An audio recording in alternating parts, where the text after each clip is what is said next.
Hello students, welcome back to the science class with me, Miss Jessica. So, 2 weeks ago we have learned about plant cells and animal cells. Today, we're going to learn about organelles in those cells and their functions. So, without further ado, let's begin our lesson. Cells are the smallest living units in organisms. All cells have 3 things in common, no matter what type of cells they are. First, all cells have cell membrane which separates the inside the cells from its environment. Second, cytoplasm which is a jelly-like fluid. Third, DNA which is the cell's genetic material. There are 2 broad categories of cells. The first category is eukaryotic cells. They have organelles which includes the nuclear and other special parts. Eukaryotic cells are more advanced, complex cells such as those found in the plants and animals. The second category is prokaryotic cells.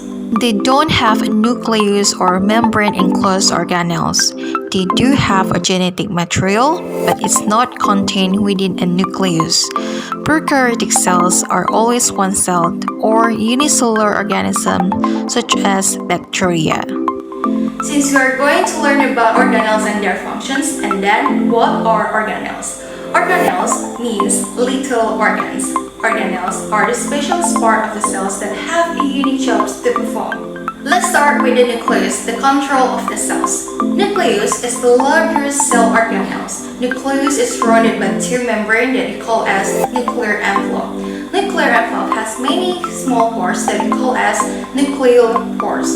Nuclear pores allows the exchange between the nucleus and cytoplasm. Nucleus contains DNA or genetic material. DNA dictates what the cell is going to do and how it's going to do it. Chromatin, the tangled, spread out form of DNA found inside the nuclear membrane.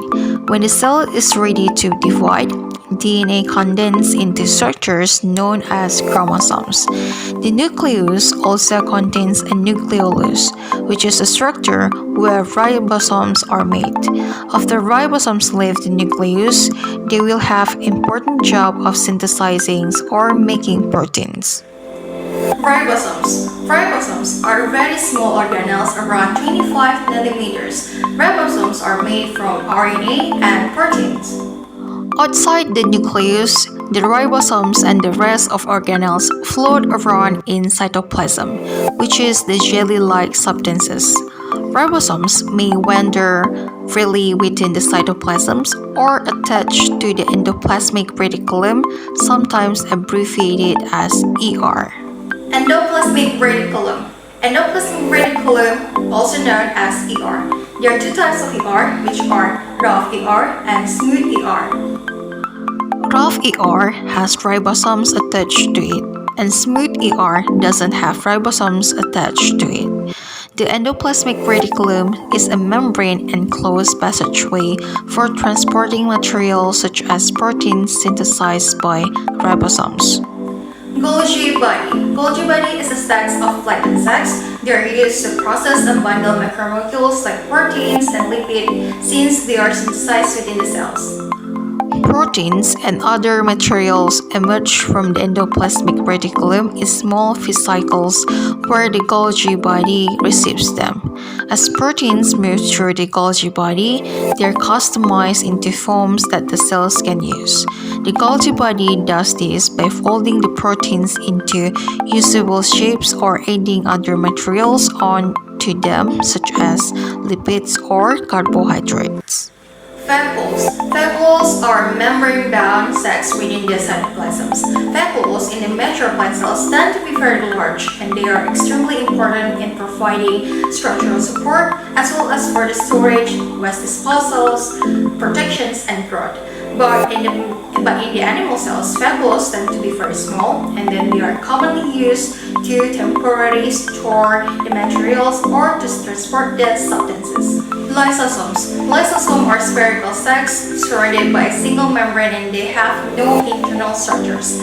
Lysosomes have a digestive enzyme which must keep separate from the other cell organelles to prevent damage from being done. Lysosomes are responsible for the breakdown of unwanted structures such as old organelles or even wall cells, as in the mammary glands after lactations or breastfeeding.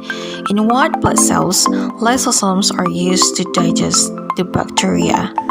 Mitochondria. Mitochondria are double membrane bound organelles that is mostly found in eukaryotic cells. Mitochondria is an organelle that is the powerhouse for both animal and plant cells. During a process called cellular respirations, the mitochondria make ATP molecules that provide the energy for all the cell's activities. Cells that need more energy have more mitochondria. Cytoskeleton. Cytoskeleton of the cells is made of microtubules, actin filaments, and intermediate filaments.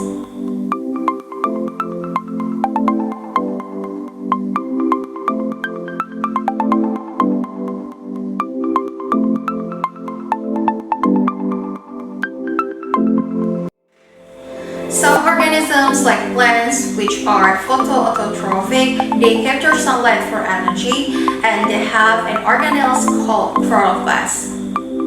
The chloroplast is where photosynthesis happens. It's green because it has a green pigment called chlorophyll.